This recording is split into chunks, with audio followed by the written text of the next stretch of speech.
നമ്മൾ ഈ സിനിമയെ കാണുന്നതിനേക്കാൾ റിയാലിറ്റി രീതിയിലുള്ള സംഭവങ്ങൾ കാണാൻ പോവുകയാണ് അമേരിക്ക കാർഗിൽ ഐലൻഡ് പിടിച്ചെടുക്കുന്ന സമയത്ത്. കാരണം ലോകം മുഴുവനും വാച്ച് ചെയ്യുവാണ് എങ്ങനെയാണ് പുതിയ ട്രെൻഡിൽ, അതായത് 21ാം നൂറ്റാണ്ടിൽ ഏറ്റവും ഹൈ എൻഡ് ടെക്നോളജി, AI-യുടെ ടെക്നോളജി ഉള്ള സമയത്ത് എങ്ങനെയാണ് ഇറാൻ്റെ കാർഗിൽ ഐലൻഡ് പിടിച്ചെടുക്കുന്നത്. അതുമായിട്ട് ബന്ധപ്പെട്ട് ലോകം മുഴുവനും ഡിസ്കസ് ചെയ്യുന്ന ടോപ്പിക്കായി മാറി. മിലിറ്ററി എക്സ്പേർട്ടുകൾ പല രീതിയിലാണ് വ്യാഖ്യാനം കൊടുക്കുന്നത്. കാരണം ഇതൊരു വലിയ ചലഞ്ചായി വരുമ്പം ലോക രാജ്യങ്ങൾ പോലും ഇതനുസരിച്ചായിരിക്കും പിന്നെ ഓരോ കാര്യങ്ങൾ മുൻകൂട്ടി അവർ ഡിസൈൻ ചെയ്യുന്നത്. അതായത് മിലിറ്ററി എന്ന് പറയുന്ന കൺവെൻഷണൽ മിലിറ്ററി ആണോ അതോ നോൺ കൺവെൻഷണൽ മിലിറ്ററി ആണോ, അതിനെ എങ്ങനെയാണ് ഡിസൈൻ ചെയ്ത് മുന്നോട്ട് പോകുന്നത്, അതിലോട്ടാണ് കാര്യങ്ങൾ. അപ്പോൾ ഞാനീ പറയുന്ന രണ്ടാമത്തെ പോയിന്റ് ഇത് എടുത്തു കഴിഞ്ഞാൽ ഈ പറയുന്ന ട്രാൻസ്പോർട്ട് എയർക്രാഫ്റ്റിൽ കൂടുതൽ അമേരിക്കൻ പട്ടാളക്കാർ അവിടെ അത് ക്യാപ്ചർ തന്നെ ചെയ്യും.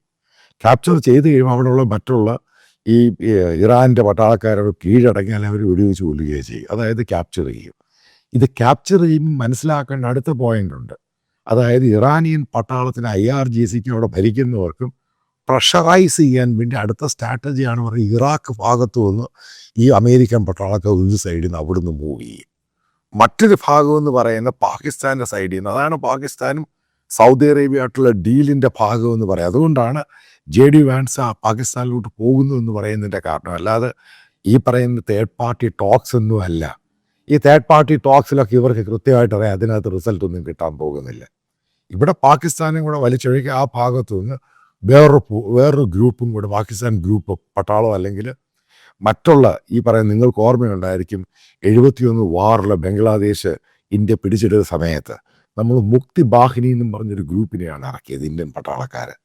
അതേപോലെ തന്നെ അവിടെയുള്ള ഈ ഇറാനെതിരെയുള്ള കർഡിഷ്, അവർക്ക് പിന്തുണയെ സപ്പോർട്ട് സിസ്റ്റവുമായിട്ട് ഫയർ ചെയ്യണം. അത് പാകിസ്ഥാൻ തയ്യാറാണോ? ആ രീതിയിലും ഇതിൻ്റെ അകത്ത് മോഡസ് ഓപ്പറൻഡി വർക്ക് ചെയ്യും. അതാണ് പല ഓപ്ഷൻസാണ് അവരുടെ കയ്യിലുള്ളത്.